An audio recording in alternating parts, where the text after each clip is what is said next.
They file the report, sign their name, and never sleep the same way again. Alaska wildlife officers have walked into situations that no training manual ever covered, and tonight you're hearing 10 of them. These are real cases. Names and details have been altered to protect privacy, but every single story happened. So before we get into it, drop your location and the time you're watching this in the comments. And if this hits different, subscribe to Black Fears. Let's go. I pulled up to the homestead at 8:47 in the morning, coffee still warm in the cup holder, radio on low. Dispatch had flagged it as a nuisance bear call, the third one from the same address in 14 days. I wasn't rushing. In 22 years of wildlife work in Alaska, I had responded to more nuisance bear calls than I could count. You show up, you assess the attractants, you talk to the homeowner about garbage storage and bird feeders, and you leave. 45 minutes, maybe an hour. I figured I'd be back on patrol before 10. I was not back on patrol before 10. The gravel driveway curved through a line of spruce trees before opening up to the property. And as soon as I cleared those trees, I hit the brakes. Not because of the bear, not yet. Because of the homeowner. She was standing in her front yard, about 30 feet from her own porch, completely still, arms crossed, not moving toward her truck, not moving toward the house. Just standing there, staring at her front door. That told me everything before I even saw the animal. I stepped out of the truck quietly. I already had my hand on the bear spray on my belt. I came around the hood, looked past her toward the porch, and there it was. The bear was sitting. Not standing, not pacing, sitting, the way a dog sits when it's waiting for someone to open the door. It was a male, big, probably pushing 600 pounds in his fall weight, coat thick and dark with that silver-tipped grizzle across his shoulders that you see on the older ones. He was facing the front door of the house. And when my boots hit the gravel, he turned his head and looked at me. He didn't stand up. He didn't huff.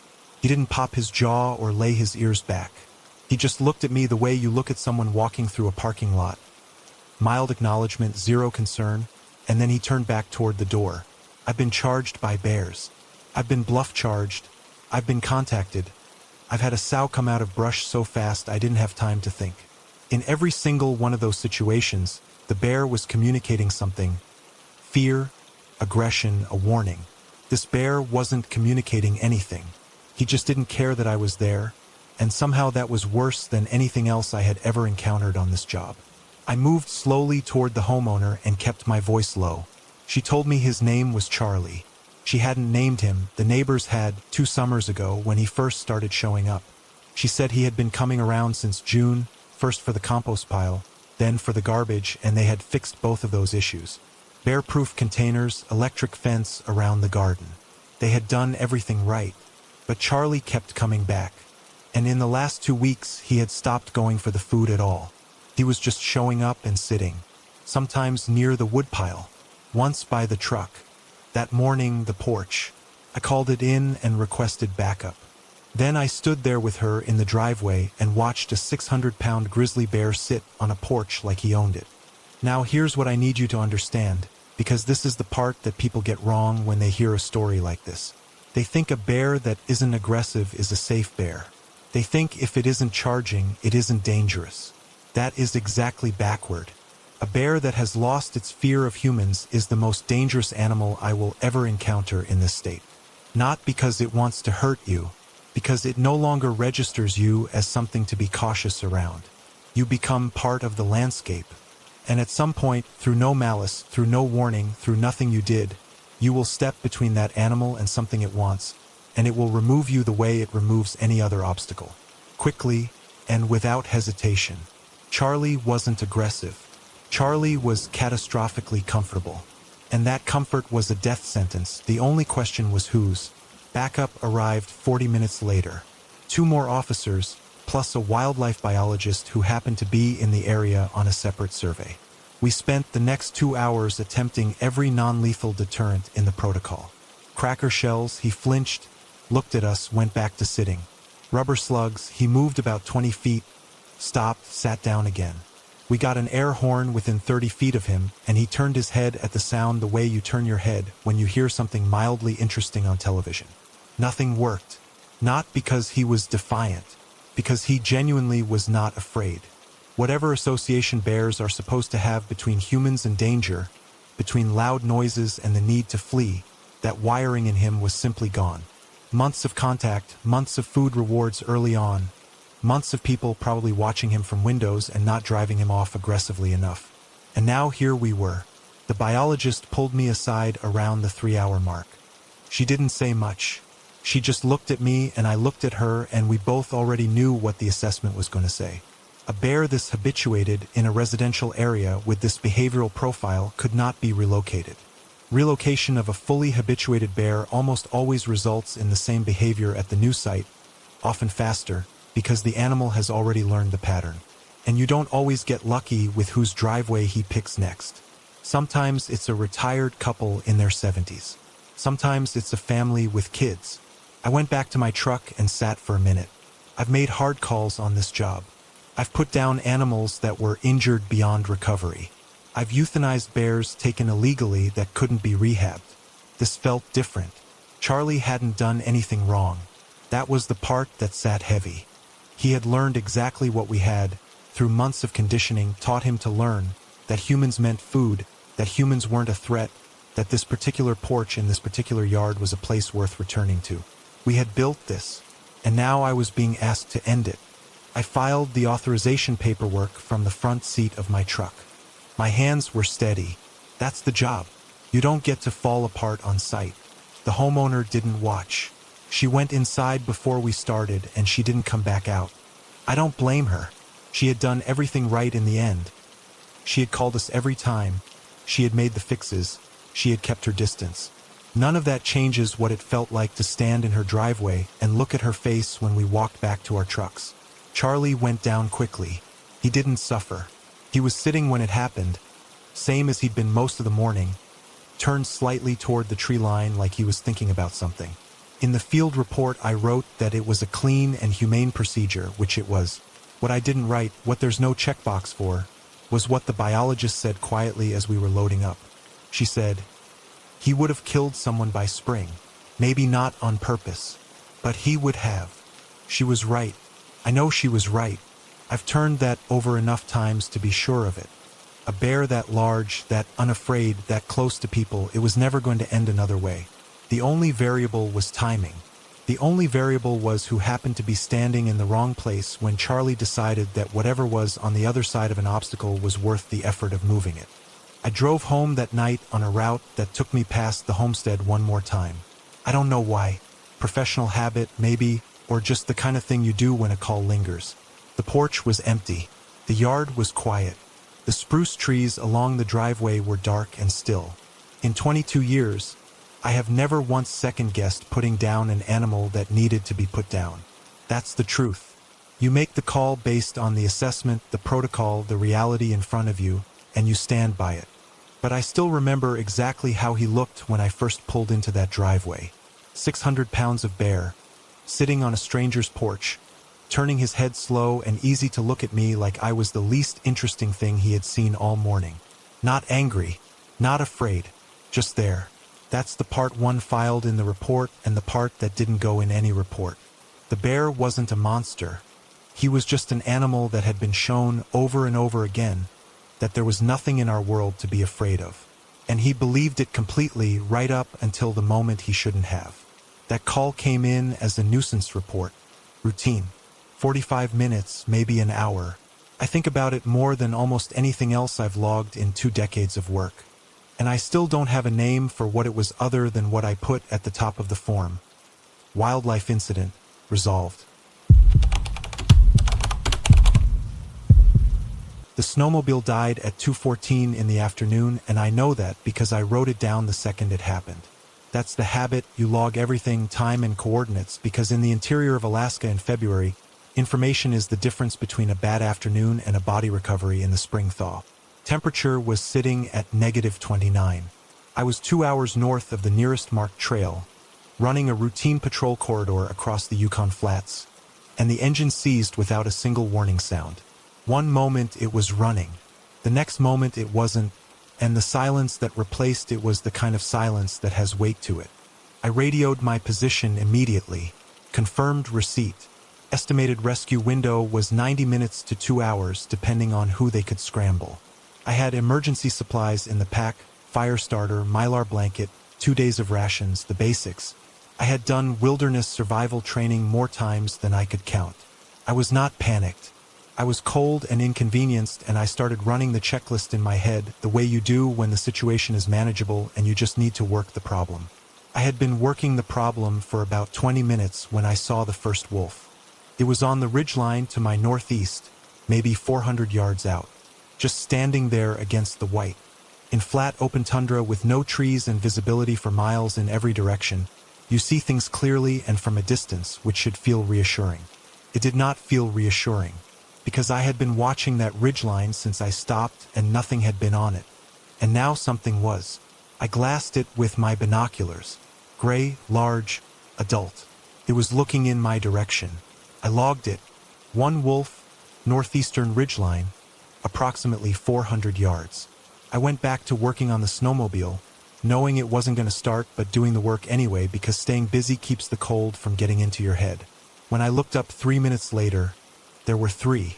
Not in the same spot, fanned slightly, spread along the ridge at irregular spacing, the way a group of people spread out when they're looking at something on the ground. I glassed all 3. None of them were moving toward me. None of them were doing anything that you would describe as threatening behavior by any textbook definition. They were just standing on a ridgeline, looking at the same piece of frozen tundra I was standing on. I want to be precise about what happened next because I've told this story enough times that I know where people's imaginations go. And the reality is both more mundane and more unsettling than what people picture. They didn't charge. They didn't circle. What they did was worse, in a way, because it was so deliberate. Over the next 40 minutes, as the temperature dropped another 4 degrees and the sun began its early February collapse toward the horizon, the pack assembled. Not all at once. In ones and twos, appearing from draws and hollows in the terrain I hadn't even identified as cover, until I had counted 14 animals spread across an arc behind me. 14 wolves, in a loose semicircle, at a consistent distance of roughly 300 yards. I had a fire going by then, small, controlled, fed carefully from the emergency kit. The light was changing fast, that particular February in interior Alaska light that goes from gray-white to blue-gray to dark in what feels like 15 minutes. I kept the fire between me and the direction most of the pack had settled. I kept my sidearm unholstered and across my thigh. And I kept writing in my field notebook because that was the only thing I could do that felt like control. Here is what I wrote at 3:41 p.m., and I still have this notebook. 14 wolves, maintaining distance, no aggressive indicators by standard behavioral assessment. Movement is lateral, pacing. No direct approach. They are patient. That is the correct word. Patient. I underlined it. Patient. Because that's what it was. I've watched wolves work prey before, from the air and from distance, and what I was seeing had that same quality. Not the explosive sprint of a chase, but the long, unhurried geometry of animals that understand time differently than we do. They were not in a hurry.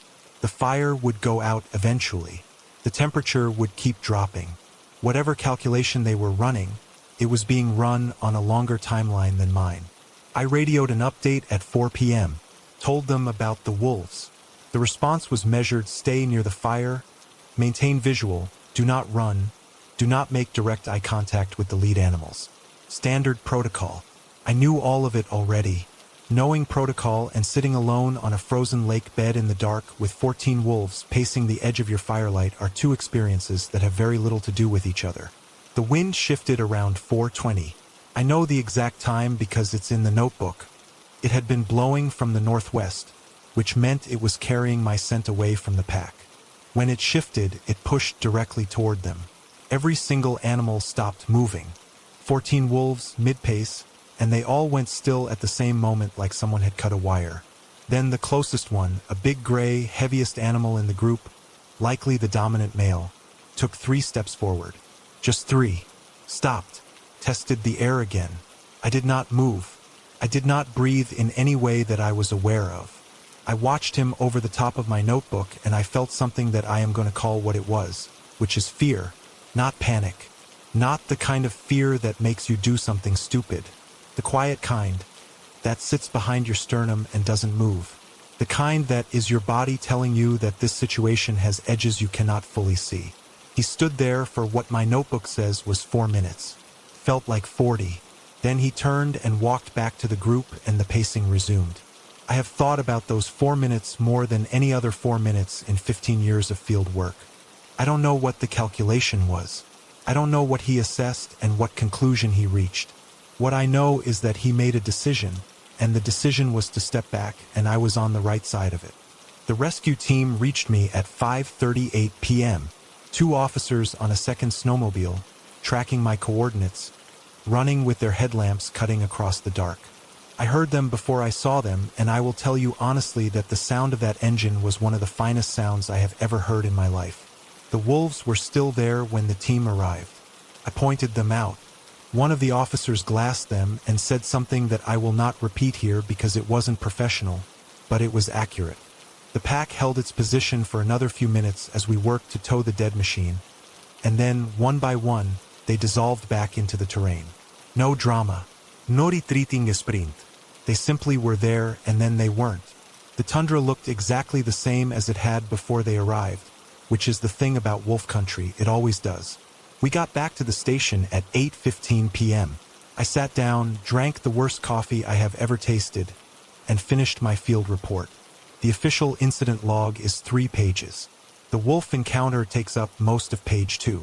Behavioral observations, estimated pack size, distance maintained, duration of contact, no aggressive incident to report. That last line, no aggressive incident to report, is both completely accurate and somehow the least useful sentence in the document. Because here is what a field report cannot capture and what I have never fully been able to explain when I tell this story. The quality of that attention. 14 animals spread across open ground in weather that was trying to kill me on its own, and not one of them wasted a single movement. No posturing, no noise, no chaos. Just that wide, cold, organized patience. The sense that they had done this kind of waiting before, that they understood exactly how a situation like this resolves, and they were simply present for whichever resolution came. I've had people ask me whether I think they would have come in eventually, whether, if the rescue team hadn't shown up, the night had gotten colder, the fire had run out, whether those 14 animals would have closed the distance. I always tell them the same thing. I don't know. I genuinely do not know. And I think that honesty matters more than a clean answer. What I know is the math. Negative 29 degrees, dropping. Fire with maybe 2 more hours of fuel. Daylight gone. 14 wolves who had been patient for 3 hours and showed no signs of becoming less so. I know the math. I just don't have the answer. What I do have is a notebook with 4 minutes of nothing written in it. Just a timestamp, 4:20, and then the next entry at 4:24. For minutes where I was apparently too busy not dying to take any notes. I look at that gap sometimes when I flip through the old logs. For blank minutes in February, north of the flats, with the fire going low and the wind running the wrong direction. That's the whole story, right there in the space between 2 timestamps.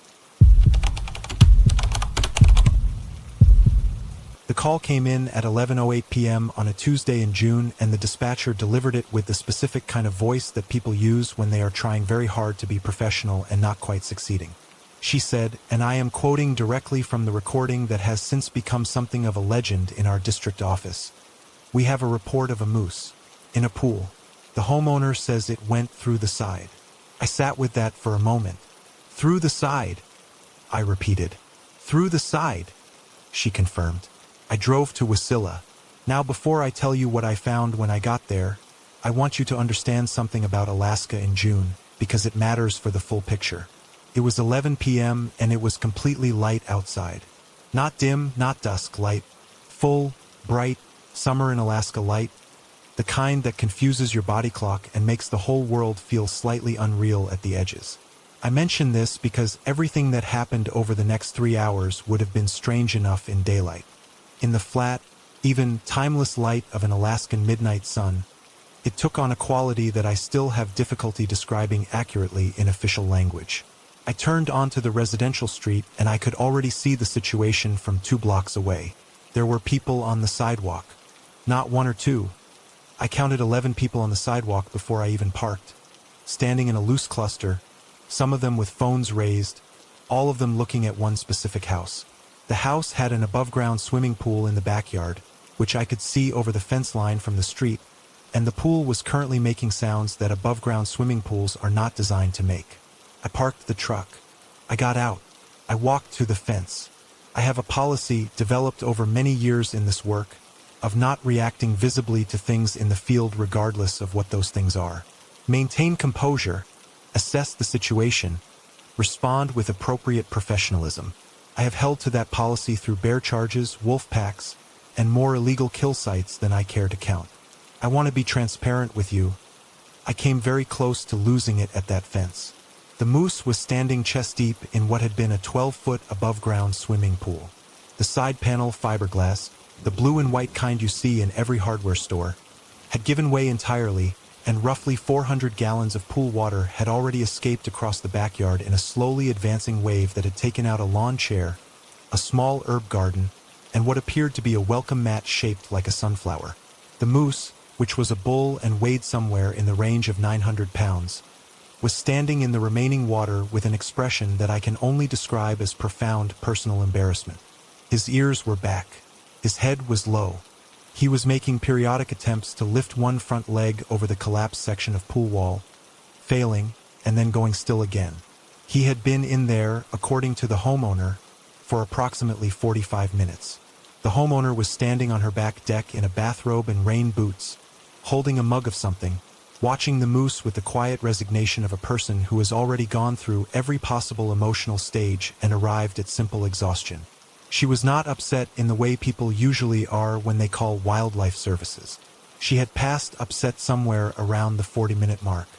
She was now in a different place entirely, a place I recognized from years of responding to calls in residential Alaska.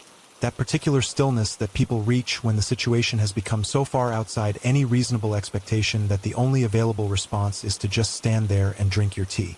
I asked her to walk me through what happened. She said the moose had come through her yard, which they occasionally did, and she hadn't been concerned. She had gone inside. She had heard the noise, and here she paused and seemed to search for the right word. "The noise," she said again, apparently deciding that was sufficient description. She had come back out and found the situation as I was currently observing it. 3 doors down, penned behind a chain-link fence that they were absolutely furious about, were 3 dogs of various sizes losing their minds entirely. Not in shifts, simultaneously, constantly, in overlapping registers of outrage. They contributed a continuous backdrop of noise to the entire operation that I have not been able to fully edit out of my memory of the event, even years later. And the neighbors. I need to address the neighbors. By the time my backup arrived, another officer who pulled up, got out of his truck, looked over the fence, and then stood silently for approximately 10 seconds before saying anything. There were 17 people on or near that property. Nobody had called them. They had simply materialized, the way neighbors in residential Alaska materialize when something unusual is happening, drawn by the noise and the light and the specific communal instinct that says whatever is occurring 2 houses down is probably worth seeing. Several of them had brought lawn chairs. This is the part of the report that I wrote very carefully, because official documentation of a wildlife incident response is not supposed to read like a community block party. And yet, we assessed the moose. He was not injured in any way that we could identify, no lacerations from the fiberglass, no obvious distress beyond the existential kind. His primary problem was architectural. The pool wall that had given way was now partially under the water and partially folded inward, and every time he tried to step over it, the flexible material shifted under his hoof and he lost purchase. He had essentially created his own trap through repeated failed attempts to solve the problem, which, in my professional experience, is not exclusive to moose. We needed a ramp. I want to pause here and let that sentence exist on its own for a moment. We needed a ramp. For a moose, in a swimming pool, in a residential backyard, in Wasilla, Alaska, at midnight, in full daylight, with 17 neighbors watching and 3 dogs providing continuous audio commentary. We found the ramp in the garage. It was a wooden interior door that the homeowner said had been taken off the hinges during a renovation and never reinstalled. It was 8 feet long and solid core. We angled it over the collapsed pool section with the far end resting on the yard. We cleared the immediate path of everything that a startled 900-pound animal might convert into a projectile. We asked the neighbors to step back, which they did, moving approximately 4 feet before stopping again. We asked the homeowner to go inside. She declined, but she did move to the far end of the deck and refill her mug. What happened next took 11 minutes and involved 2 officers, a neighbor's tractor that we borrowed when the door ramp proved insufficient on the first attempt, a second repositioning of the makeshift ramp with the tractor used to hold the angle, and one specific moment that I will carry with me for the rest of my career, when the moose put his front left hoof on the door, felt it hold, looked back over his shoulder at the assembled crowd with what I can only interpret as weary dignity, and then walked out of that pool with all the composure he could reasonably muster given the circumstances. He stood in the yard for a moment. He shook himself once, the full-body shudder that large animals do after water, which sprayed the 3 nearest bystanders thoroughly. Someone started clapping. Then more people started clapping. I am not making that up. 17 people in a residential backyard in Wasilla at midnight in full June light, applauding a moose. He walked to the fence line, pushed through a gap in the shrubs, and disappeared into the tree line behind the property. Just like that. 1 minute he was there, the next he was gone, and the yard was just a yard again, except for the collapsed pool, the escaped water, the destroyed herb garden, the rescued welcome mat, and the tractor that still needed to be returned to the neighbor 3 houses down.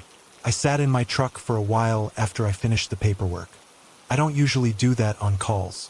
I did on this one. The official incident report is 4 pages, which is longer than most of my bear reports.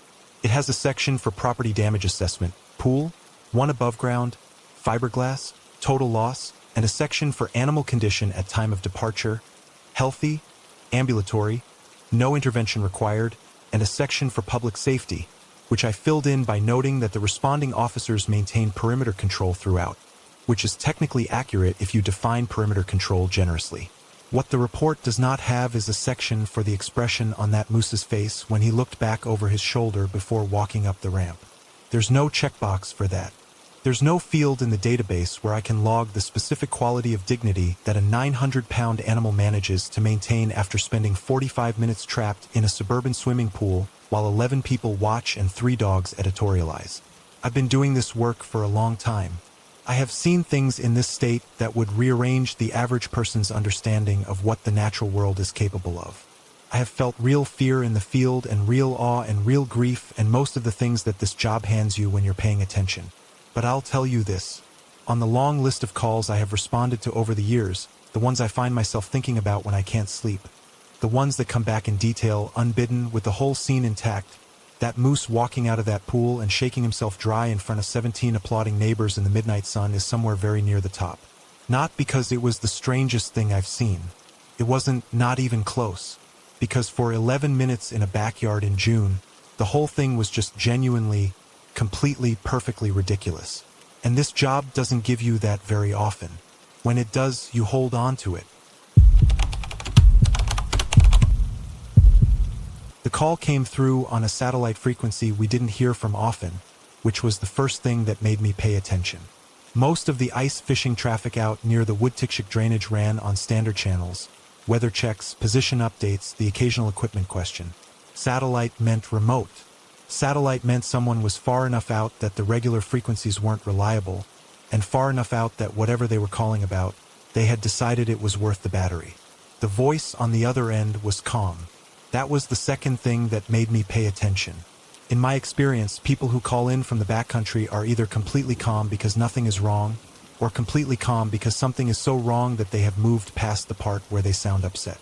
This man's voice had a specific quality to it, measured, careful, that told me it was the second kind. He said he had been ice fishing since first light. He said his 3rd auger hole had broken through into a pocket of open water, which happened sometimes in that drainage in late March when the thermal layers got unpredictable. He said when he pulled the auger back up, it came back tangled. He paused there. I asked him what it came back tangled in. He said he wasn't sure. He said it looked like wire.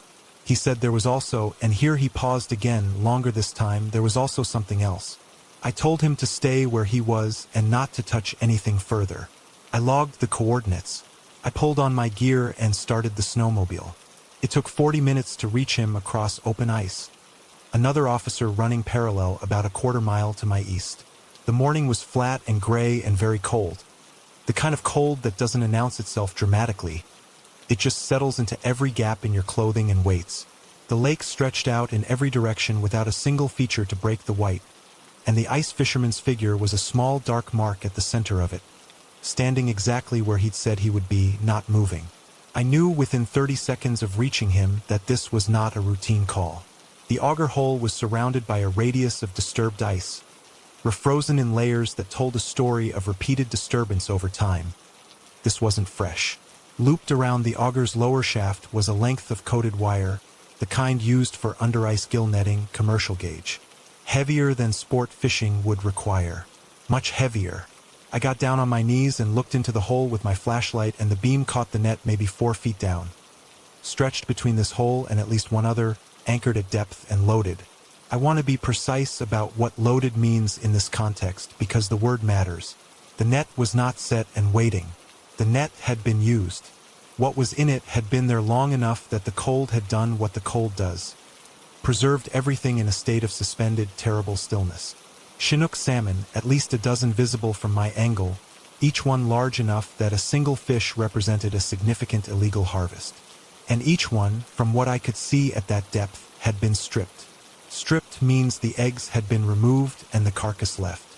In Alaska, illegal caviar harvesting is a serious and persistent poaching operation. The eggs move through distribution networks that reach far beyond state lines, and the value per pound makes the legal risk, for some people, feel worth taking. What we were looking at was not a local subsistence case. This was commercial. This was organized. This had been here for a while. I radioed for a full investigative response and started documenting the scene from the surface while we waited. The ice fisherman sat on his bucket about 20 feet away and drank from a thermos and didn't say much. He was a quiet man, older, had been fishing this drainage for decades by the look of his equipment. He told me he'd never seen anything like it. I believed him. I also believed that he wished he hadn't seen it now. The second officer located a second hole about 40 feet to the northeast. Same wire, same gauge, anchor point for the far end of the net. Between the two holes, the net ran at an angle that suggested it had been positioned to intercept a specific migration corridor, which meant whoever set this knew the drainage, knew the timing, had almost certainly done it before.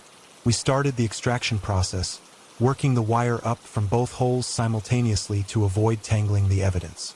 It took the better part of 2 hours, working in relay because the cold at that level of exposure was cumulative and you had to rotate off before your hands stopped working properly.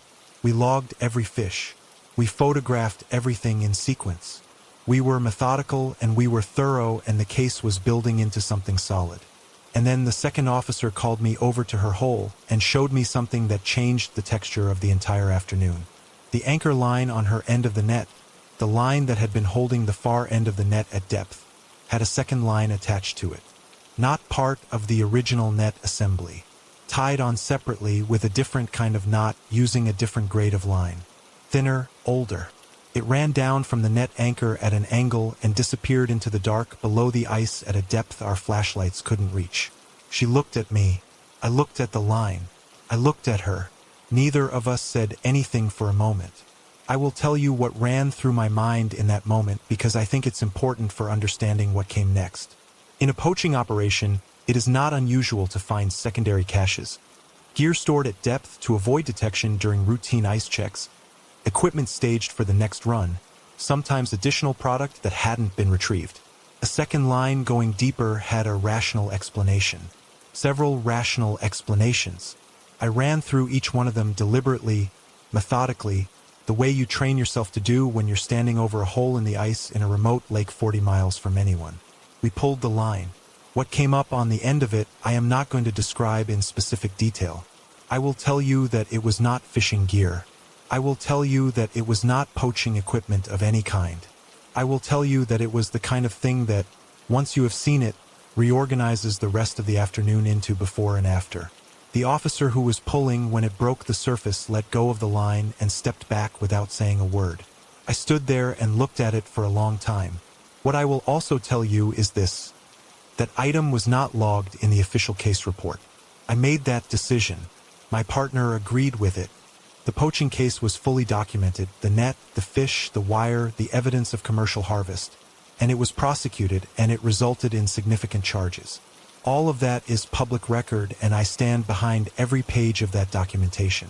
But the second line, and what came up on the end of it, was cut loose and returned to the water. I made that decision at depth 40 miles from a road, in a temperature that was pushing -15 with the wind, with one other officer as my only witness and a satellite phone that could have connected me to a supervisor in under 3 minutes. I chose not to make that call. I have thought about that choice more times than I can count, and I have never once reversed my conclusion that it was the right one. I am also aware that there are people who would disagree with me, and I understand their position. Evidence is evidence. Protocol is protocol. But there are things that belong to certain places. There are things that the ice in a remote Alaska lake in winter holds in a way that feels less like concealment and more like custody. I don't know how to put that in a report. I don't know what database field it belongs in. What I know is that I made a call out there on the ice that I can't fully explain within the boundaries of procedure, and I made it with both eyes open. The ice fisherman had packed up his gear and was waiting by his snowmobile when we finished. I walked over to him before we left. I thanked him for calling it in. He nodded and looked out across the ice for a moment, and then he looked back at me and he said, quietly, "I didn't see anything else after the net, just so you know." I didn't respond to that directly. I told him he'd done the right thing by calling. I told him the case would be handled. He nodded again and started his machine and drove west, back toward the village, and within a few minutes the sound of his engine had faded into the flat gray silence and we were alone on the ice. We drove back in separate tracks, the way we'd come in. I didn't talk on the radio. The other officer didn't either. There wasn't anything to say that fit inside a radio transmission. The poaching case closed 8 months later. 3 individuals were charged. The evidence from the net was central to the prosecution and held up completely. The line that went deeper and what was on the end of it, that part of the afternoon lives in a different kind of record. Not a case file, not a report, just the specific memory of standing over a hole in the ice in the middle of a lake that had no business being touched, watching something come up out of the dark that should have stayed there. Some things out on the ice 40 miles from anywhere you cut loose. You don't ask what it means. You don't file it. You just let it go back down into the cold, and you get on your snowmobile and you drive away from it, and you make your peace with the fact that not everything that happens in the field belongs to the case. And you don't forget it. You just learn to carry it quietly. That's all I'm going to say about that. She came out of the brush at 40 feet, and I had 3 seconds. I know it was 3 seconds because I have gone back over it more times than I can explain to anyone who wasn't there, broken it down into fractions, rebuilt it from the pieces I actually remember and the pieces I've had to reconstruct from the physical evidence afterward. 3 seconds from the first sound. Not a roar, not a huff, nothing you'd recognize as a warning if you hadn't spent years learning what warnings sound like, to impact. 3 seconds from the moment the brush moved to the moment I was on the ground. I want to tell you this story the way I would tell a rookie, which is exactly the way I've told it in every training session I've run since. Not to dramatize it, not to make it bigger than it was, but because the things that happen in 3 seconds have a way of spreading out across years, and the only way to make them useful is to tell them precisely.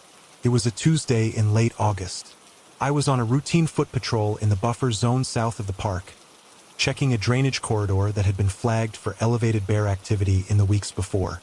Berry season was at peak, the kind of thick, wet berry season that pulls bears out of their regular movement patterns and into terrain they wouldn't otherwise use much. Dense brush, poor visibility, a narrow gully that ran down toward a creek, and a wind that had been shifting all morning in a way I had noted and adjusted for twice before I reached that section of trail. I want to stop here because this is the part that matters most, and it's the part that rookies always want to skip past to get to what happened. I was not being careless. I was not moving too fast. I was checking the wind. I was making noise on approach. I had my bear spray unholstered and in my right hand with the safety already off. I was doing everything correctly. I want to be absolutely clear about that, Not to protect my record, but because the lesson only works if you understand that correct procedure does not make you immune. It makes you less likely to be in this situation. It does not make the situation impossible. The drainage gully channeled the wind in a direction I hadn't fully accounted for on that specific section of approach. I know that now. I didn't know it in the moment. What I knew in the moment was the sound. A single explosive crash of brush, no warning vocalization, no jaw pop, no bluff behavior of any kind. And then she was already in the open and already moving, and 40 feet in bear terms is nothing. I deployed the spray at what I assessed as 15 feet. I know it was close because the cloud caught me too. Eyes, throat, immediate involuntary response that I could not override no matter how much I wanted to. I went down. I don't remember the specific sequence of going down. What I remember is ground against my left cheek, the taste of soil, a pressure across my upper back and left shoulder that was enormous and brief, and then a sound I have never been able to accurately describe to anyone who asks. Not a roar, not what you'd expect. More like air displacement, more like something very large deciding at very close range that you are not worth continuing with. And then she was gone. That's the part people struggle with. No mauling. No prolonged attack. A contact charge from a sow with cubs, defense not predation, makes contact and exits if you go down and stay down. Everything I had ever been trained to do in a contact situation, my body did without me making a single conscious decision. I don't know if that's training or pure animal reflex or some combination that doesn't have a clean name. I went down and I stayed down and she left. And when I came back to full awareness, I was face down in the drainage with bear spray burning through every exposed surface and a silence around me that was so complete it felt physical. I did not move for what I believe was between 4 and 6 minutes. I want to tell you I was following protocol. I was also genuinely not sure I could move, and I needed to know which of those two things was true before I tried. I took inventory the way you do. Fingers working, toes working. I turned my head and the world rearranged itself unpleasantly but stabilized. I got to my hands and knees. I found my radio 12 feet from where I was lying, which told me something about the physics of the contact that I filed away without looking at too closely in that moment. The radio was crushed. Not cracked, not damaged, crushed, on the side that would have been between my body and her paw during contact. I held it in my hand for a moment and then set it down because there was nothing useful to do with that information right then. My backup radio was in the chest pocket of my pack. My pack was against the brush line on the opposite side of the trail, 8 feet away, intact. I got it. I called in. My voice was level, and I am proud of that in a way that is completely disproportionate to its actual importance. But there it is. I gave my position, reported bear contact, confirmed I was ambulatory. The response came back measured and professional. Nobody on that radio asked me anything that would require me to examine too closely what had just happened, which was exactly the right call from the dispatcher, and I have told her that since. I walked out, 2 miles back to the trailhead, bear spray residue burning the entire way, left shoulder moving in a way that felt mechanical and slightly delayed, like a door on a hinge that needs adjustment. I made it to my vehicle. I sat in the driver's seat and I did not start the engine for 11 minutes. I know it was 11 minutes because I watched the clock. I wasn't doing anything during those 11 minutes. I was just sitting there letting the world be still. The station was 40 minutes away. When I got there and walked into the bathroom and looked in the mirror, I understood why the officer who met me at the door had controlled his face so carefully when I came in. I am not going to describe in detail what I saw in the mirror. What I will tell you is that it made it into the official report under physical evidence of contact, and that the photographs taken that evening are now part of the training materials I use with every new cohort of officers I work with, because they tell a story in a way that words cannot fully replicate. Here is the story they tell. A contact charge from a sow brown bear in a defensive situation is survivable. The bear I encountered was doing exactly what her biology required her to do. She had cubs somewhere in that brush. She had no warning of my approach due to terrain and wind, and I was inside the threshold distance before either of us had the ability to change the outcome. She hit me. She determined I was not a threat to her cubs, and she left. That is the complete biological transaction. The injuries I sustained were the byproduct of physics, not intent. That framing matters. I spent a significant amount of time in the weeks after making sure that framing stayed clear in my own mind, because the alternative framing, that I was attacked, that I was targeted, that something came for me, is the one that follows you into every subsequent patrol if you let it take hold. I did not let it take hold. That was work. I want to be honest that it was work. I was back on patrol in 3 weeks. I want to be honest about that too, not to perform toughness, but because the time between the incident and returning to field work was the part that nobody films and nobody talks about enough. 3 weeks of replaying 3 seconds. 3 weeks of waking up with the specific sound of brush moving already in my ears before I was fully awake. 3 weeks of standing in my kitchen in the morning and going through the sequence the same way I'd go through a gear check. Methodical, deliberate, looking for the error. Never finding one. Learning to stop looking. The first patrol back, I walked the same drainage corridor. I don't fully know why. Partly procedure, the area still needed monitoring. Partly something else that doesn't have a clean name. The brush was the same. The wind was different that day, clean and steady from the northwest. And I stood at the point where she'd come out and I looked at the distance. 40 feet. I stepped it off. 40 feet in a drainage corridor with dense brush on both sides. In the flat light of late August, it looked like nothing. It looked like the kind of distance you cross without noticing. In 3 seconds, it is everything there is. I logged a standard patrol entry that day. No incident, no wildlife contact, conditions normal. I drove back to the station and filed the report and poured bad coffee and listened to 2 other officers argue about something I couldn't follow because I wasn't really there yet. But I was close. I was getting close. I tell this story to every rookie class with the same ending. Not the drainage, not the mirror, not the 3 weeks. Just this: the bear did nothing wrong. The terrain did what terrain does.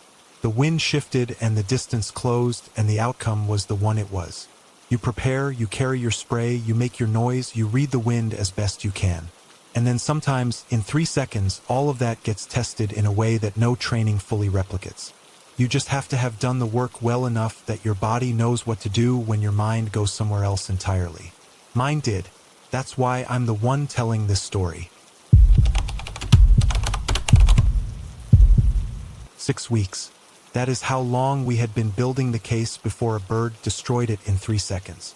I want to be precise about the 6 weeks because it matters for understanding what it felt like to stand in a coastal estuary parking area outside of Juneau on a wet April morning and watch a bald eagle climb into a gray sky with our most critical piece of evidence in its talons. 6 weeks of surveillance. 6 weeks of coordinated documentation across 2 field teams. 6 weeks of carefully logged observations, chain of custody paperwork, coordination with the prosecutor's office, and the specific kind of slow, grinding patience that gillnet poaching cases require because the operators are careful and experienced and they do not make obvious mistakes. They had been running the operation for at least 2 seasons by our estimate. Illegal gill netting in a restricted estuary corridor, targeting Chinook salmon during the spring run, selling through a distribution channel that moved product out of the state quickly enough that by the time a complaint came in, the evidence was already gone. We had watched, documented, and waited. We had done it right. We had everything we needed. And then we had the tailgate problem. The evidence bag had been on the tailgate for 30 seconds. I have replayed that number many times since, and it has never gotten larger. 30 seconds. I had stepped around the passenger side of the truck to retrieve a secondary documentation kit from behind the seat, which was a 12-second task at most. My partner was 6 feet away with his back turned, photographing the net we had just recovered from the water.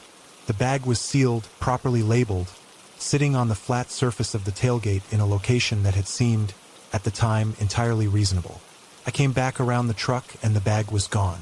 For approximately 2 seconds I stood there and experienced a particular kind of cognitive confusion that happens when something that should be present simply isn't. The mental process of checking the obvious explanations first in rapid sequence before allowing the less obvious ones in. It fell. Someone moved it. I put it somewhere else. I looked at my partner. He was still photographing. I looked at the tailgate. I looked at the ground around the truck. I heard the sound above me before I looked up.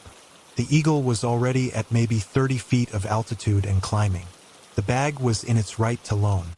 From where I was standing, I could see the evidence label on the outside of the bag. White, clearly printed, facing downward, as the bird turned northeast and caught an updraft off the estuary. My partner turned at my voice. He looked up. He watched the eagle for a moment. Then he looked at me. Then he looked back at the eagle. Then he said something that I am not going to repeat here because we are in a professional context, but it was accurate. Now I need to tell you what was in that bag, because that's the part that elevates this from a frustrating story about a bird to something that briefly threatened to collapse a 6-week federal-adjacent poaching case. The bag contained 3 Chinook salmon, each individually tagged with evidence markers showing specific anatomical indicators, hook markings, net pressure wounds, that tied them directly to the illegal operation and to the specific net configuration we had documented over 6 weeks of surveillance. They were not replaceable evidence. They were not duplicated elsewhere in our documentation. The physical specimens were the connective tissue between everything else we had and a prosecutable case, and they were currently ascending over the Gastineau Channel in the grip of a bird that had approximately zero interest in the judicial process.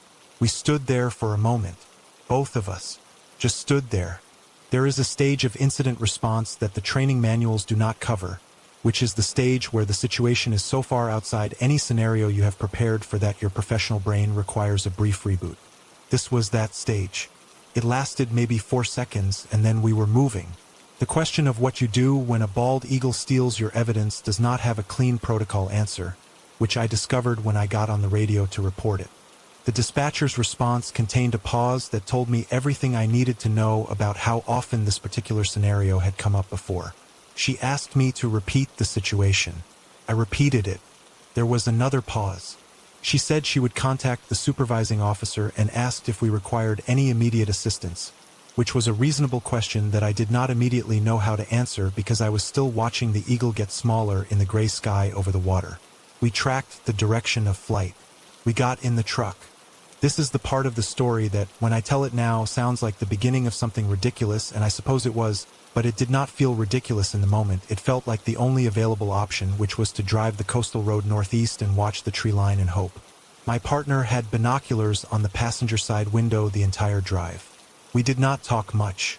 There was not much to say that would have been useful. Here is where the story takes the turn that saved the case, and I want to tell it with the same precision I've used for the rest of it because it deserves accuracy.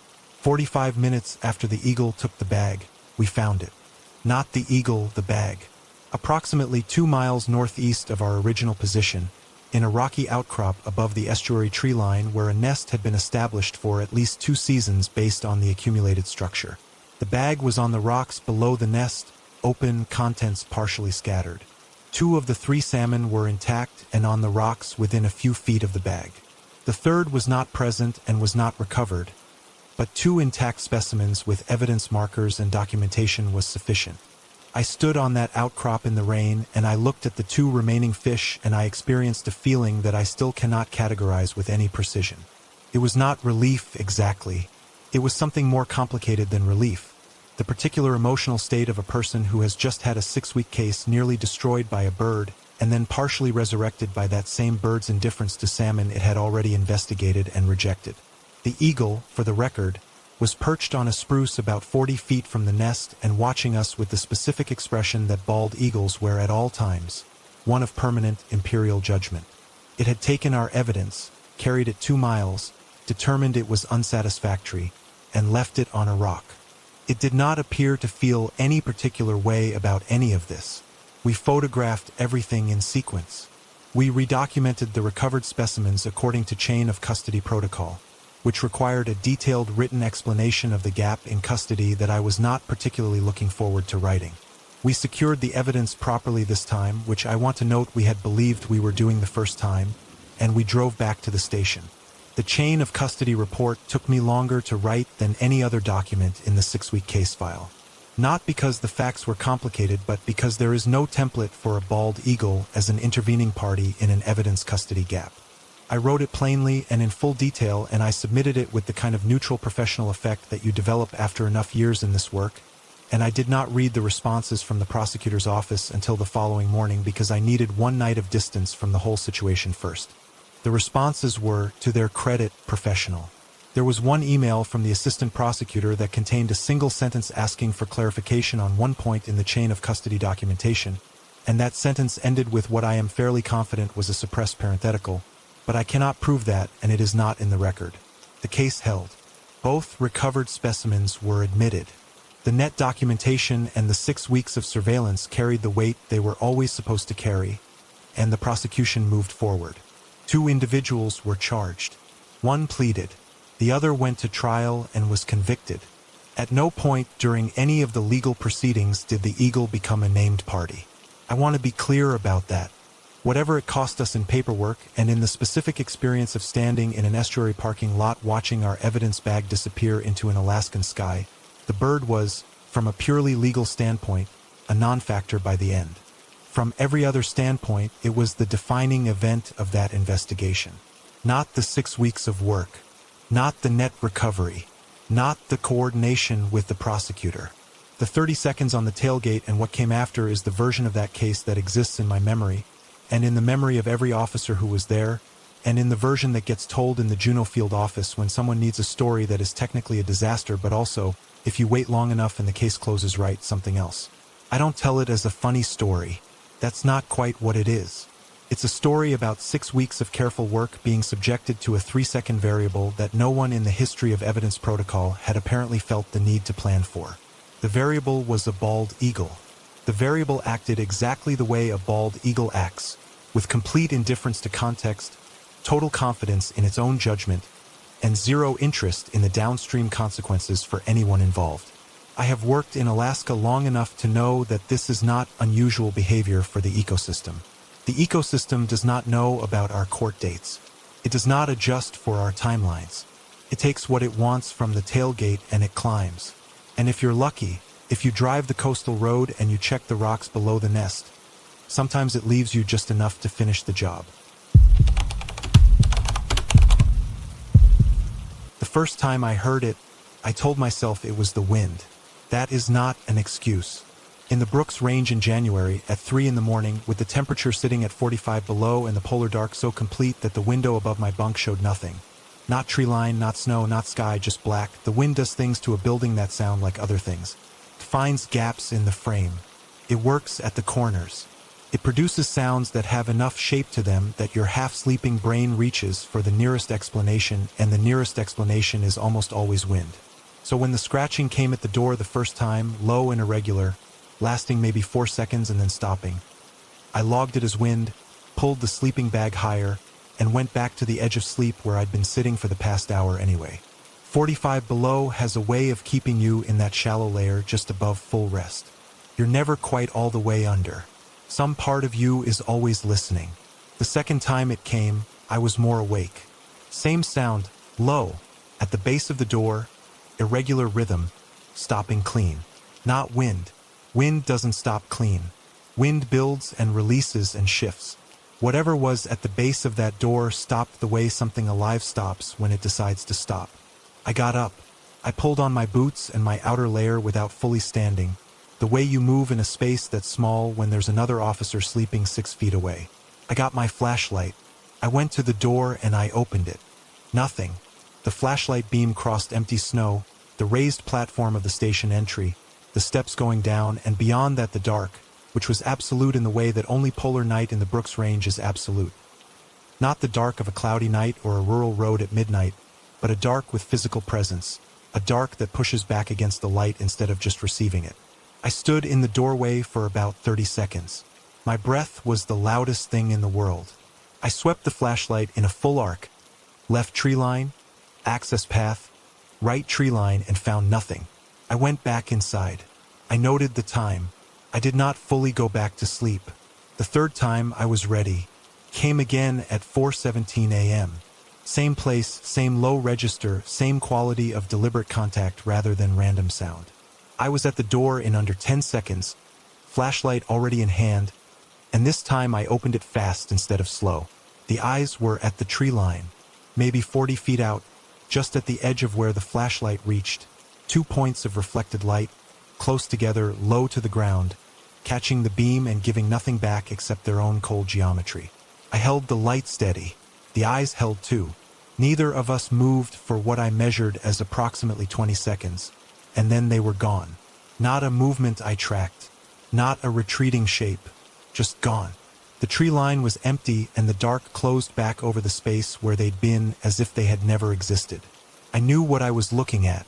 The spacing, the height, the color of the reflection, gold-green, not the blue-white of a wolf or the amber of a fox. Lynx. Canada lynx, an animal that most people who have spent time in the backcountry of northern Alaska have never seen up close. Not because they're rare in this terrain, but because they are extraordinarily good at being somewhere without you knowing about it. They move through this landscape like a rumor. You find tracks. You find evidence. You almost never find the animal. I had now found the animal. And the animal had found me, 7 times in what the clock told me was less than 3 hours, at the base of a door in 45 below zero, in the dead center of a polar night with no moon. I woke the other officer. I want to be precise about why I did that, because it was not fear exactly, or not only fear. It was the specific unease of a situation that had enough shape to it that I wanted a second set of eyes, a second opinion, a second person to confirm that what I was experiencing was real and external and not some artifact of poor sleep and extreme cold and the particular psychology of polar night, which does things to your perception that you don't fully account for until you've spent real time in it. He listened to what I'd seen. He got up without argument. He was that kind of officer, the kind who moves toward the thing instead of away from it, which is why backcountry posting suited him. We went to the door together on the 4th visit, which came at 5:02 a.m., and we both saw the eyes. Same position, same stillness, same clean disappearance when the light held too long. He said it was curious behavior. I agreed it was curious behavior. We stood in the doorway together in 45 below and agreed that it was curious behavior, and neither of us said the other thing that was in the room, which was that a lynx returning to the same location 4 times in 2 hours in that kind of cold at that hour was not behavior that fit the standard profile. Lynx are solitary and largely nocturnal, and in the Brooks Range in deep winter they are running traplines across enormous distances trying to keep their caloric intake ahead of the cold. They do not sit outside field station doors in the dark and make contact at regular intervals. That is not what lynx do. I knew that. He knew that. We didn't say it out loud because saying it out loud would have required us to offer an alternative explanation, and neither of us had one that held up. It came back 3 more times before the sky began its long, grudging shift from black to the dark blue-gray that passes for dawn in January above the Arctic Circle. 7 visits total. On the 6th, it came close enough that when I opened the door I could hear breathing, not close enough to see the animal in the flashlight, but close enough to hear it, which is a different kind of close. Lynx are not loud animals. The breathing was low and steady and entirely calm, and it stopped when the light came on and the animal was gone again before I had a shape to put it to. By the 7th visit we had stopped getting up quickly. We had settled into something that felt less like vigilance and more like attendance, as if whatever this was required witnesses more than it required response. I sat on my bunk with my boots on and my flashlight in my lap, and I listened to the intervals between visits, and I thought about the space between what I knew about this animal and what was happening outside that door, and I could not close the gap in any way that felt satisfying. The answer came with the light. When it was bright enough to see the ground properly, not bright, not what anyone outside of Alaska in January would call bright, but functional, we went outside and walked the perimeter.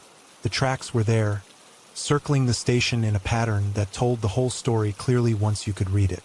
The lynx had not been circling us. It had been circling something under the station. The field station was elevated on a raised foundation, standard construction for permafrost terrain, sitting about 18 inches above ground on wooden supports. Under the northwest corner, frozen hard into the snow against one of the support beams, was a snowshoe hare, large, winter white, intact, dead probably for 2 or 3 days based on the freeze depth, positioned in a way that suggested it had sheltered under the station during a weather event and died there, which happens sometimes with hares in extreme cold snaps. The lynx had been circling it all night. 7 visits. 7 approaches to the door closest to that corner of the station. 7 careful retreats when light or sound made the risk too high. Not curiosity about us.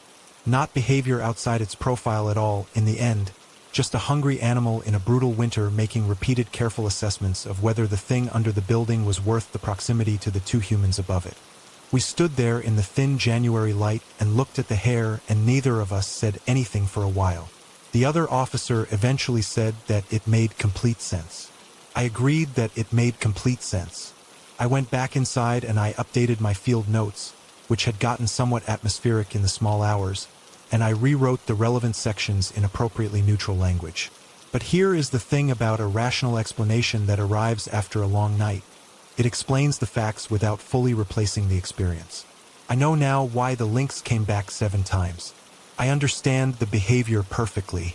I can situate it within everything I know about this animal and this terrain and this kind of winter. And I still think about those eyes at the edge of the flashlight beam. That 40 feet of dark between the door and the tree line. The sound of breathing in the 6th visit. Calm and low and close, stopping the instant the light came on. The explanation is complete. The feeling is not. There are things that this work gives you that live in a different register than knowledge, that sit below the rational account and stay there, unresolved, not because they resist explanation, but because explanation and experience are not the same thing, and sometimes the gap between them is exactly as wide as 40 feet of polar dark in the Brooks Range at 4 in the morning. The lynx was hungry. The hare was under the station. I was between the two of them in a warm building with a door, and for one long January night that made me the most interesting obstacle in a very cold, very empty piece of the world. That's the whole story. It's enough. I have made a lot of calls in this job that I was certain about. This was not one of them. That's not something I say easily. Uncertainty is not a luxury that field work in Alaska offers you very often. You assess, you decide, you move, because the terrain and the weather and the nature of what you're dealing with rarely give you the time to sit with ambiguity. You develop a tolerance for decisive action under incomplete information, and you learn to stand behind your calls because second-guessing yourself in the field is its own kind of danger. I have put that principle to work more times than I can count over the years I've been doing this, and it has served me. But I have turned this particular call over in my mind more times than any other decision I have made in this work, and I have never once arrived at the place where I was certain I got it right. What I've arrived at is the place where I believe I made the best call available given what was in front of me. Those two things are not the same, and I think it matters to say so. The call came from a neighboring unit on a Tuesday morning in early October. Tundra already gold and rust, mountains going to gray. A flow plane had spotted what appeared to be an active harvest operation inside a zone that had recently been reclassified from unrestricted subsistence to regulated harvest pending a new population assessment on the western caribou herd. Shots fired, multiple animals down, a group of people actively processing the kill. The neighboring officer couldn't reach the site.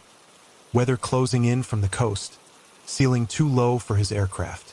I was 40 minutes out with a window that was narrowing fast. I want to explain the zone situation because it is the hinge on which everything else turns, and without it the story doesn't make sense. The Kuskokwim drainage in western Alaska sits inside a patchwork of subsistence zones, regulatory boundaries, and traditional use corridors that shift based on herd population data, seasonal assessments, and interagency agreements that are updated on cycles that do not always align with each other or with the realities of how people in those communities receive and act on information. The boundary in question had been reclassified 6 weeks before this incident. The update had gone into the regulatory database. It had been transmitted to the regional office. It had not, and this is the part that I did not know when I took off, but that I would spend the next 4 hours learning. It had not been communicated to the villages whose traditional harvest grounds fell within the affected area. No notification. No posting. No outreach through the community liaison networks that exist precisely for this purpose. A line on a map had moved, and the people whose lives organized around that line had not been told. I landed on the river gravel bar closest to the kill site and walked in through low willow. The sound of the caribou herd reached me before I cleared the brush. Not gunshots anymore, but the movement of several hundred animals crossing the tundra to the northeast. That particular sound of large ungulates in number that you feel as much as here, a low rhythmic percussion of hooves on frozen ground. I came out of the willows into the open, and the full scene spread in front of me. 31 animals down. A family of 7, 2 adults, 5 children ranging from what looked like 6 years old to maybe 17. Actively processing the kill with the organized efficiency of people who had done this work their entire lives and had done it on this ground for generations before them. The older children were working alongside the adults without direction, each person knowing their role in the operation. A wall tent was already partway up at the edge of the site. 2 large transport sleds were positioned and partially loaded. The adults saw me when I came out of the willows. The work slowed but did not stop. I walked toward them, and I want to tell you about the 40 seconds it took me to cover that ground, because those 40 seconds were when I was running every calculation I had. I was looking at the site, at the family, at the herd still moving in the distance, at the sky which was giving me maybe another 2 hours before the weather closed everything down. I was looking at 31 caribou that were already processed or being processed, which meant that regardless of any other factor, this harvest had happened and could not unhappen. I was looking at 2 adults who met my eyes steadily and without aggression and without fear, which told me they believed they were within their rights. I identified myself. The man who stepped forward to speak with me was direct and clear. He told me the zone they were harvesting. He named it the way someone names a place they have known their whole life, with the specific precision of long familiarity. He told me his family had harvested this corridor every October for as long as he could remember, as his father had, as his grandfather had. He said the zone was subsistence open. He said it with the certainty of a person stating a fact. I asked him when he had last confirmed the zone status. He looked at me. The question landed differently than I had intended it to, or maybe exactly as I had intended it to, and I watched him process what the question implied. He said he had checked at the start of the season, which was what everyone did, which was how it had always worked. He named the date, 6 weeks before the reclassification. I stood there on the tundra with 300 caribou moving past us half a mile to the northeast, and I told him about the boundary change. I told him when it had been updated. I watched his face go through something that I am not going to try to describe with any precision because I don't think I have the right language for it, and I don't think it would be accurate if I tried. What I will say is that it was not the face of someone who had been caught doing something they knew was wrong. It was the face of someone absorbing information that had been kept from them and understanding in real time what that failure had cost. His wife had stopped working. The older children had stopped. Everybody on that site was still. Here is what the regulation required me to do. Here is what a strict application of the protocol in front of me in that moment would have looked like. I am not going to pretend the protocol was ambiguous. It was not. An unauthorized harvest in a reclassified zone is a violation regardless of the harvester's knowledge or intent. The animals were down. The documentation would show what the documentation would show. And here is what I did instead, and why, and what it has cost me to sit with it since. I made a judgment call. I documented the site fully, location, number of animals, family present, conditions. I documented the zone status and the reclassification date and the absence of community notification in my field notes in language that was specific and unambiguous. And then I made a determination, standing on that tundra in a closing weather window with 7 people watching me, that what I was looking at was not a poaching case. What I was looking at was an institutional failure, a boundary change that had never been communicated through the channels that existed for exactly that purpose, that had placed a family in legal jeopardy for acting in good faith on the information they had. I told him the situation would need to go to my supervisor. I told him it would be reviewed. I told him that the documentation I was filing would reflect the full context, including the notification failure. I told him to complete the harvest, take the meat, take care of his family. And then I told him that the notification gap would not fix the problem permanently, that the boundary was the boundary and that future seasons required current verification, and that I was going to work through the agency to make sure the community liaison process was functional before next October. He looked at me for a long moment. He nodded once. That was the entire exchange. I flew out ahead of the weather with my field notes and my documentation and the specific weight of a decision that I had no clean policy language to stand behind. My supervisor's response when I filed the report was measured. The agency's review of the notification failure confirmed what my field notes said. The reclassification had not been transmitted through the community channels. 3 other families in adjacent areas had operated under the same incorrect assumption that season. No charges were filed. The notification process was reviewed and restructured. The following October, updated zone maps were distributed through 4 different channels to every village in the affected corridor. I checked. I followed up personally to confirm it happened. None of that, as I said at the beginning, has resolved the certainty question for me. The call I made on that tundra was outside the strict boundary of my discretion as a field officer, and I have never pretended otherwise. What I made was a human judgment about context and culpability and institutional responsibility, and I made it in 40 seconds of walking across open ground while 300 caribou moved past and a family watched and a weather window closed above all of us. I don't know if it was right. I know what it was, the best I had, given what was in front of me, made without the luxury of more time or better information or a clean answer. This job gives you a lot of those moments.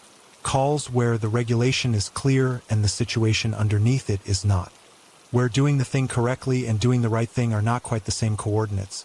And the distance between them is something you have to measure yourself in the field in real time with the wind coming off the mountains and the light going and everyone waiting for you to decide. I decided. I stand behind it.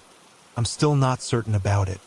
Those two things have lived together in me since that October morning, and I have stopped expecting them to resolve.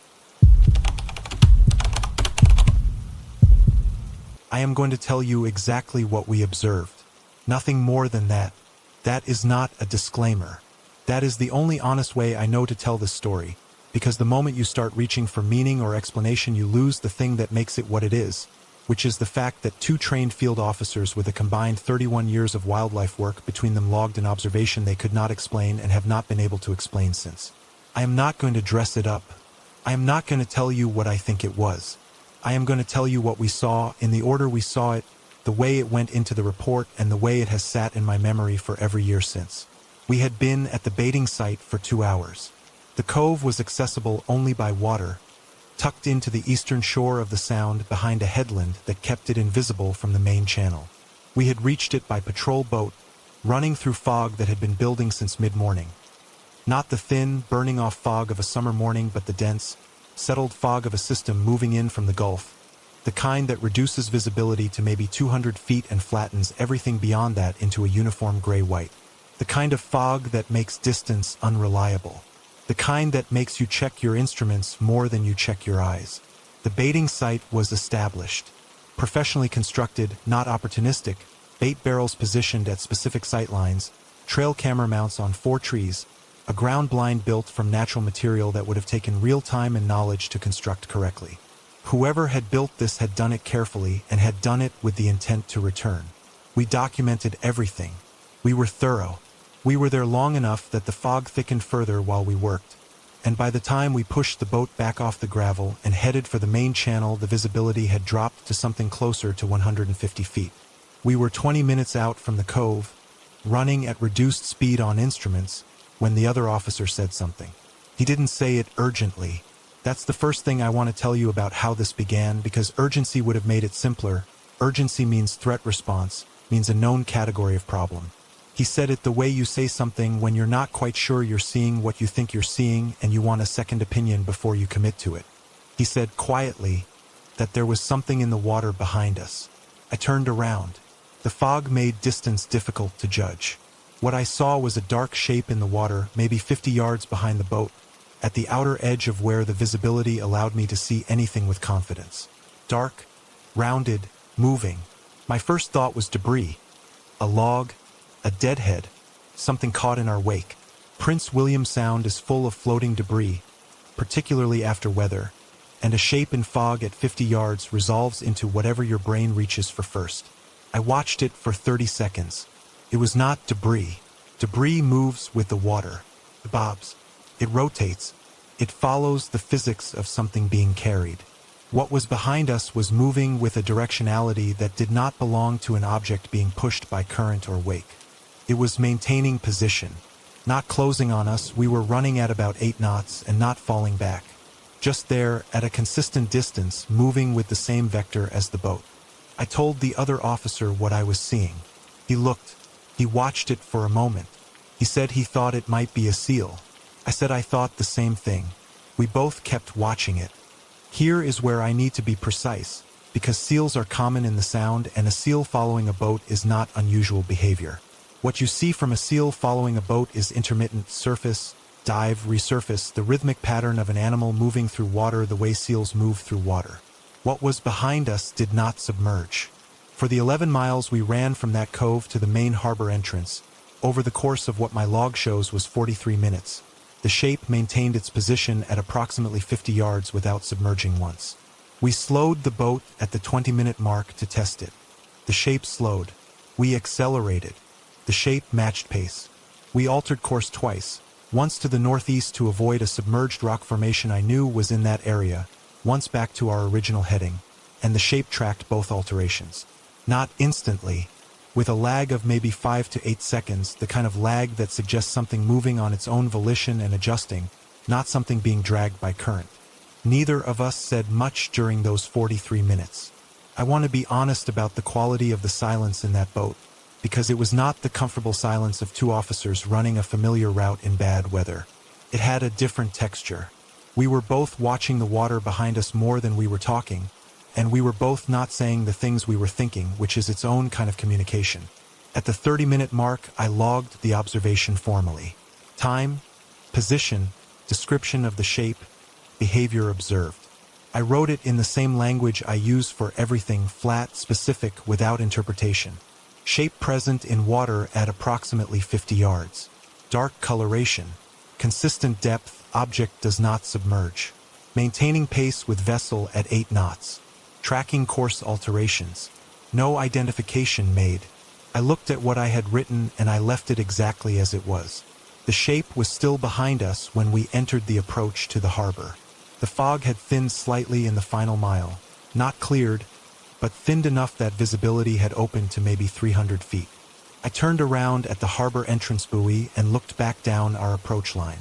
There was nothing behind us. Not retreating. Not submerging. Not visible at the edge of the fog. Just nothing. The water behind us was gray and flat and empty in every direction I could see, and the fog sat beyond that and held whatever it held. We docked. We secured the boat. We sat on the dock for a few minutes without immediately going inside, which was not something we typically did. The other officer eventually said that it was probably a black bear swimming between islands, which happens in the Sound. Bears are strong swimmers and they cross open water between the islands regularly. It was a reasonable explanation.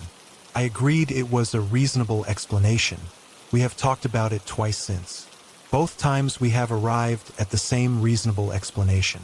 Both times the conversation has ended shortly after, not because we ran out of things to say, but because we both know that the reasonable explanation and the specific details of what we observed do not fully occupy the same space. And there is a point in that conversation where you feel the gap between them and neither of you wants to stand in it longer than necessary. A black bear swimming in Prince William Sound in August is not unusual. Bears swim those crossings regularly, sometimes covering significant distances. What is unusual is a bear swimming at 8 knots for 43 minutes without submerging, tracking course alterations in dense fog, and vanishing cleanly at a harbor entrance. Not unusual in the sense of impossible. Unusual in the sense that I have never encountered documentation of that specific behavioral profile in any literature I have read or any account I have heard from officers with comparable water experience in this region. I submitted the observation log as part of the baiting site report. It was reviewed. No follow-up inquiry was generated. The baiting case moved forward on the documentation we had collected at the site, which was solid and complete, and the observation log became one line in a supporting document that nobody has asked me about in any official capacity since. What I think, if I am being fully honest, and I am trying to be fully honest, is that there is probably an explanation. I think most things have explanations. I have worked in wild places long enough to have enormous respect for how much the natural world is capable of that I do not know about, and how often the gap between what I observe and what I understand is a gap in my knowledge rather than a gap in the natural order. But I also think that explanation and experience are not the same thing, and I logged what I experienced, and what I experienced was 43 minutes of something in the water behind our boat that I could not identify and have not been able to identify since. Some reports stay open. Not officially. Officially the file is closed, the case is resolved, the documentation is archived. But in the other kind of record, the one you carry without filing it anywhere, some things stay open because there's nothing to close them with. That shape in the fog behind our boat is one of those things. I watched it for 43 minutes. I logged everything I saw. I turned around at the harbor entrance and there was nothing there. I have told you exactly what we observed. Nothing more than that. Make of it what you will. I had been flying that drainage every November for 11 years before the morning I am going to tell you about, and in those 11 years I had never once written more than was required in a field survey report. You log what the protocol asks for. You fill the fields. You check the boxes. The Fortemille Corridor Population Survey required a count, a distribution note, a behavioral observation summary if applicable, and a condition assessment on any animals visually confirmed. On a good survey day, that was 2 pages. On a standard day, less. That November, I wrote 3 pages about one animal. I want to tell you about the Fortemille pack first because you need to know them to understand what that morning was. Not all of them. I could not tell you all of them even if I tried. 14 animals across a decade of observation is too much detail for a single telling. But enough. Enough to understand what it means to watch something exist fully over years and then watch it not exist anymore. I had first documented the pack 11 years before as part of a regional population baseline survey. 12 animals at that point, a mature breeding pair at the center of a structure that had clearly been stable for several seasons before I ever flew over it. Over the years that followed, I watched them expand. 14 at their peak, a number that represented genuine ecological health in that drainage. A pack large enough to maintain territory, regulate prey populations, support pup survival through hard winters. I logged them every November. I knew their territory the way you know a road you have driven so many times that you navigate it without thinking. I also watched them come apart. Not dramatically, not all at once. The way things come apart in wild places, through accumulation, through the grinding arithmetic of hard seasons and disease and territorial pressure from adjacent packs and the specific cruelty of 2 consecutive winters that were brutal even by interior Alaska standards. One year the count was 12, then 9, then 6, then 3, a number that already felt like an ending. The breeding female did not appear in the survey 2 years before the morning I am describing.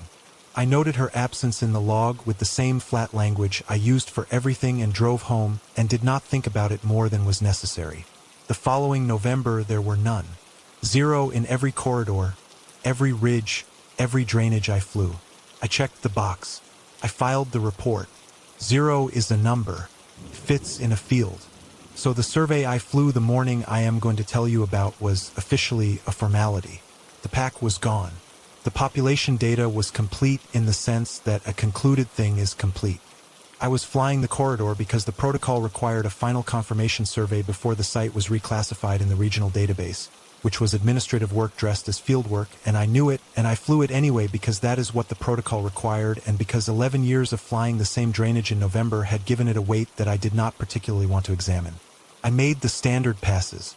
Eastern Ridge first, then the river corridor, then the high ground above the tributary drainages where the pack had denayed in 3 of the 11 years I'd observed them. Nothing. Snow on the ground, clean and unbroken. No tracks visible from altitude. No movement in the brush. The sky was the specific gray of an interior Alaska November afternoon. The kind of gray that is not threatening and not beautiful but simply present, like a held breath. I made the final pass on the western ridge as the light was beginning its early collapse toward dark. I almost missed him.